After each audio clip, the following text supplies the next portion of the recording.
the last few years, asset allocation in reality hasn't mattered that much because markets have generally gone up. So what you owned probably didn't matter that much. What mattered was that you were invested.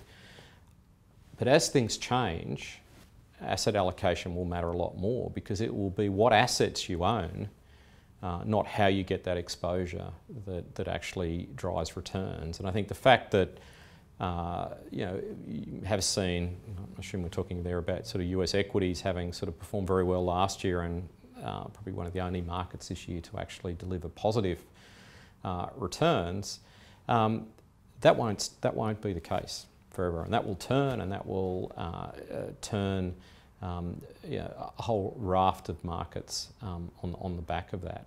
And so I think making sure asset allocation, what assets are owned is appropriate for that changing environment, I think will be one of the key drivers of performance for investors.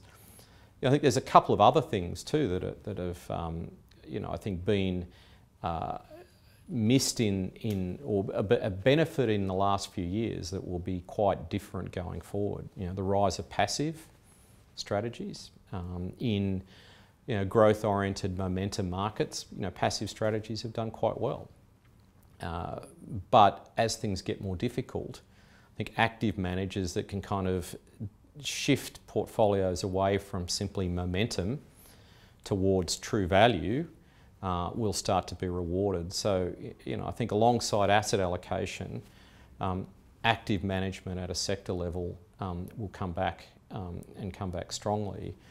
I think one of the other things that sort of occurred in markets too over the last few years, which will be important, is, and it's related to those 2 points, is that we've seen very strong performance from growth over value as a style factor, and that's been reflected in the US market in particular, and a lot of the tech stocks, and it's been reflected, I think, in Australia in sort of small caps versus some of the larger caps that have been the focus of a lot of attention for a whole range of factors.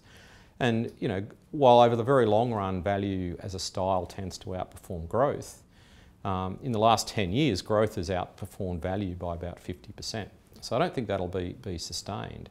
So I think for investors, that combination of making sure asset allocation is flexible and has the portfolio owning the right assets, including not owning the things that are likely to blow up, thinking more about active. It may cost more, but it's likely to be rewarded significantly in terms of alpha as the environment changes, and thinking about kind of style biases in portfolios, I think will be 3 very important things for investors to do to generate wealth over the sort of the next 2 to 3 years.